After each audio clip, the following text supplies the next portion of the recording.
老公出轨了。小三嚣张给我发各种视频和照片。离婚后，我笑着拿出他的体检报告，明晃晃的艾滋病患者。大家好，开始今天的分享之前，希望你能给人间烟火点个订阅，我将会分享更多优质的内容。喂，老公，怎么了？刚拿完体检报告的我还没有来得及看，就接到了老公罗凯的电话。本以为有什么急事，可是对面却传来女人低声的娇喘声。我还没有来得及细听电话，便匆匆挂断。仅仅几秒钟的电话，像在我心口开刀一样，疼得我感觉全身都麻木了。对面的人在做些什么？显而易见，我拿着报告匆匆回了家。很显然，罗凯并没有在家。我呆坐了很久才拿出报告，望着上面的结果，我的心里一震，紧接着又是喜悦又是害怕。我急忙重新回到医院，给自己来了个全身的检查，就坐在凳子上等着最后的宣判。这期间手机不停地响动，是罗凯打来的电话。见我不接电话，他不停地发短信问我在哪，体检结果怎么样，语气很自然，完全没有被我发现的样子。看来那个小三很精明，删除了通话记录。我强忍着怒意回了短信：老公，我还在医院，结果没什么大问题，只是我自己身体有点毛病，你别担心。对面的人大概松了一口气，手机再也没有响过。我感觉很可笑，听到我说身体出了问题，罗凯这个24孝好老公却没有任何反应，因为他此刻刚从温柔乡钻出来，又怎么会关心我这个黄脸婆呢？我在医院待坐了很久，终于检查结果出来了。看到报告单上的阴性，我几乎瘫坐在地上哭了起来，随后又开始大笑。我庆幸我没有染上这个病，劫后余生大概就是如此吧。我看着家的方向，恨意让我紧握着拳头。罗凯，既然你那么会撒谎，那这次换我给你表演了。到家时，罗凯闲散地坐在沙发上，一见到我就扬起笑脸冲过来抱我。我不动声色躲开。老公，医生说我需要调养身体，最近这些日子我们都需要分开住，调养好了以后才方便要孩子。罗凯没有任何怀疑，我们相爱8年，结婚4年，因为我身体原因一直没有孩子。罗凯从来不催着我要孩子，可我一直坚持希望有一个属于我们的孩子，所以这么多年我看了很多医生，吃了很多药。我把体检报告递给罗凯，老公，这是你的体检报告，医生说没什么大毛病，你要不要看一下？以我对罗凯多年的了解经验，他根本就不会看。果然，拿过报告的罗凯随意丢在了桌子上，就跑过来抱住我。老婆，不用看了，医生都说了没事，而且有你在，我放心。望着眼前男人一副都相信你的嘴脸，我真想狠狠揍他一顿。我叫宋月，没和罗凯结婚前算得上一个职场女强人，短短几年便坐上了经理的位置。结婚后，我放弃了工作，成为了罗凯的贤内助。说是贤内助，实际上罗凯的工作也有很多是我的帮忙。外人眼里他工作能力优秀，实际上只有我知道，这就是个扶不起的阿斗。而最后，这个我亲自喂养的狼想要反咬我一口。晚上由于分房睡，罗凯想在睡前亲我一口，一想到他的病和他亲别的女人的样子，我迟迟下不去嘴，又害怕他起疑心，最后只能无奈地碰了一下他的嘴唇。罗凯笑着同我道别，晚安，老婆。回到房间以后，我开始跑到厕所疯狂刷牙，幸好在客房还有消毒酒精，我对着自己擦了好多遍，真就挺嫌弃的。第二天早上起来，手机里涌现无数的消息，最醒目的一条莫过于怀孕的信息。原来如此，这么急着找我，原来是怀孕了。我突然有些想笑，这是急着给我送证据。拿出微信搜索了手机账号，一个很年轻漂亮的女人，头像用的就是自己，朋友圈仅能看10条，但是不能看出晒出的牵手照就是我的老公啊。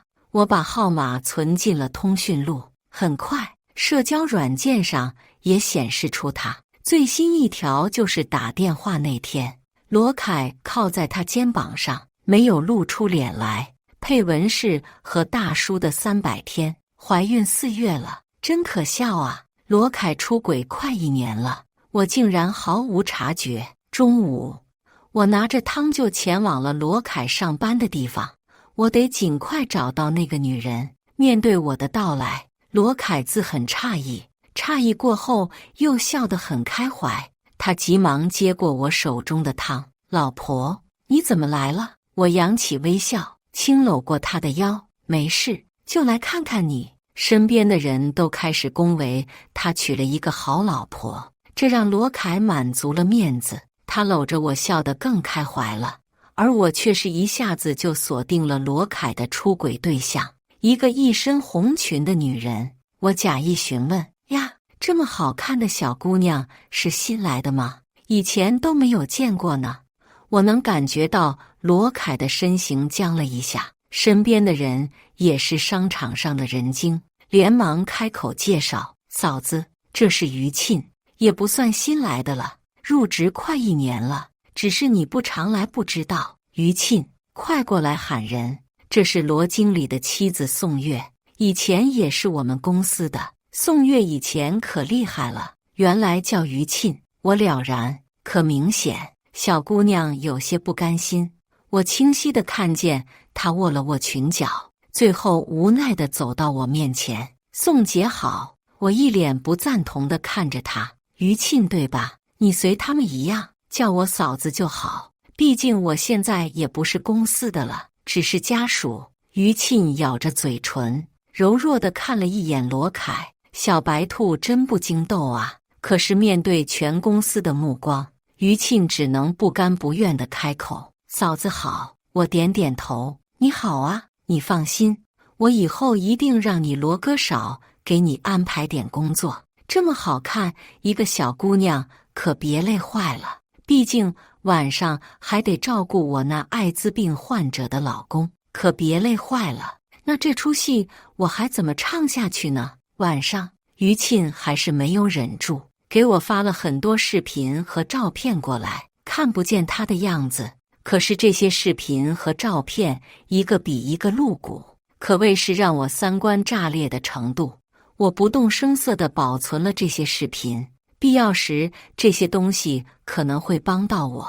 罗凯又以加班为由晚归，我没有任何意见，不回来最好。让我意外的是，今天去了一趟公司，我以前的上司居然知道了，他满脸欢喜地找上我，表示我是不是想通了要去上班，他随时欢迎。我本来是没这个打算的，可是想起从前帮罗凯做了那么多策划，最后赚的钱都养了别人，我就咽不下这口气。得知我答应回公司上班时，罗凯一副不可思议的表情。老婆，你最近不是调理身体吗？怎么突然要去上班了？这样会不会影响你的身体？到时候你要不了孩子怎么办？我假意生气，如果我生不出来，你就嫌弃我是不是？罗凯连忙抱住了我，怎么会呢？这不是老婆你一直想要个孩子，怕你太累。他的眼神真挚，倒映出我的影子，看起来深情款款。如果我不知道真相的话，大概就信了他的鬼话。最终罗凯还是胳膊拧不过大腿，我回公司上班了。我的能力很强，没多久就熟悉了业务。于沁开始在我面前有意无意地和罗凯暧昧，我始终没有在意，真是一个蠢货。在罗凯又一次喊我做策划时，我拿出手机录了音，又屁颠屁颠地做了策划方案，结果就是公司出了2个雷同的方案，而这2人就是我和罗凯。他急得像热锅上的蚂蚁，把我拉进了厕所。老婆，你怎么会做这个方案？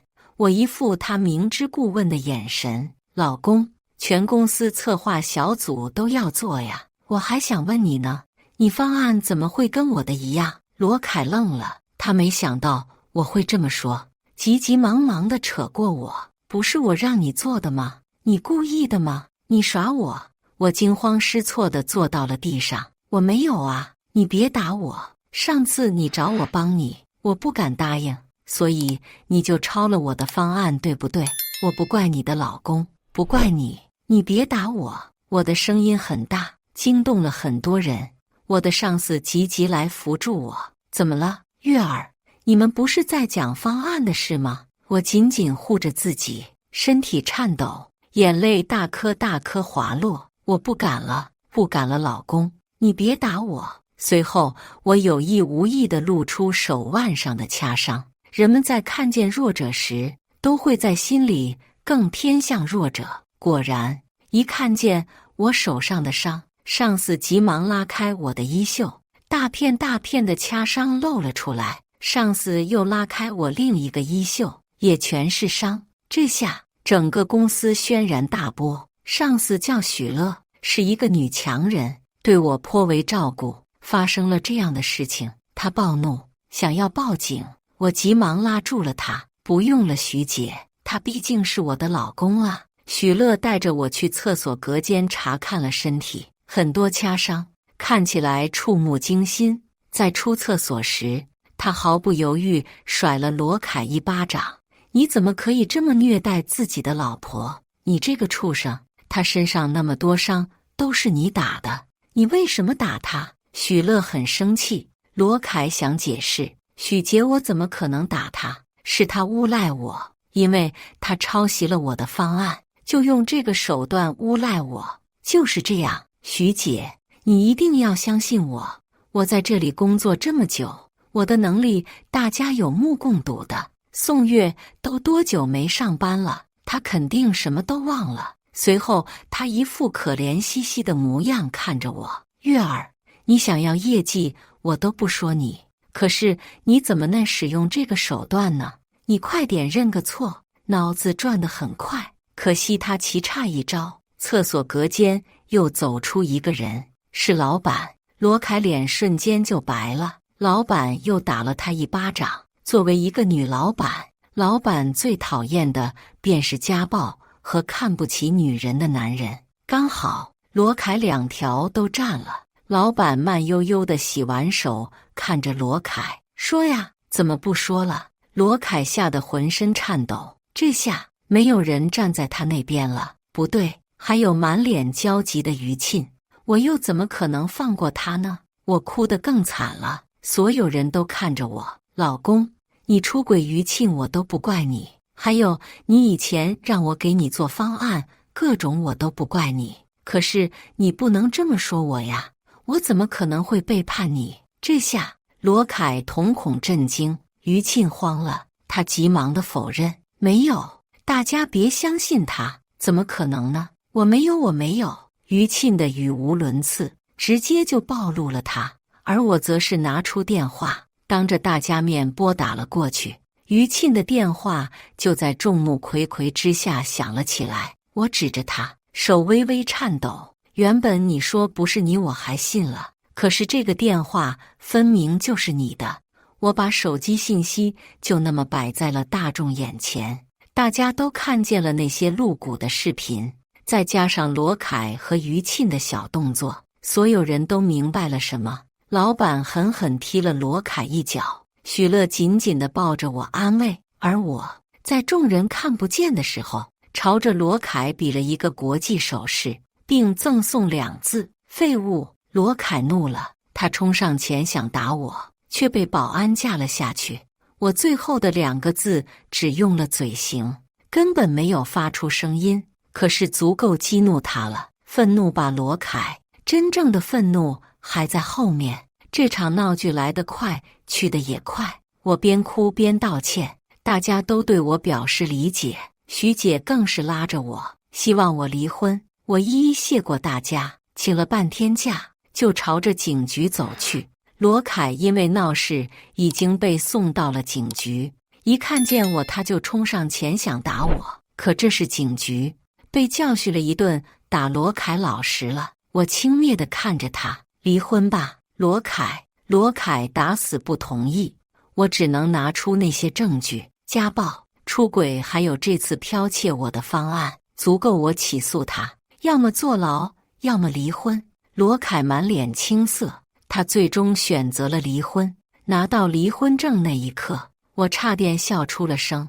于沁却耀武扬威地出现了，他拉着罗凯的手，罗凯有些挣扎，大概顾及到孩子，又停下了手。以后啊，罗凯就是我男人了。有些人啊，就是留不住自己的男人。我不理解，发生这么多事后，他是以什么心态来耀武扬威的？可这并不能影响我。我笑着拿出了一个检查报告，恭喜你哦，中奖了。于沁看到报告结果后，尖叫一声，冲向了罗凯。我又报了警，并提醒警察小心点，毕竟那可能全是艾滋病患者呀。最后，于沁和罗凯被开除了，因为打架这件事火了。我相信以后他们大概是不会有朋友了，毕竟火的还有2人携带艾滋病患者这件事。而我拿出了自己的检查报告，上面明晃晃的阴性，以后我就可以过我的安稳日子了。以上就是今天分享的故事，大家有什么想说的、想吐槽的，欢迎在下方评论交流，也更希望能给人间烟火点个订阅，我将会分享更多优质的故事内容。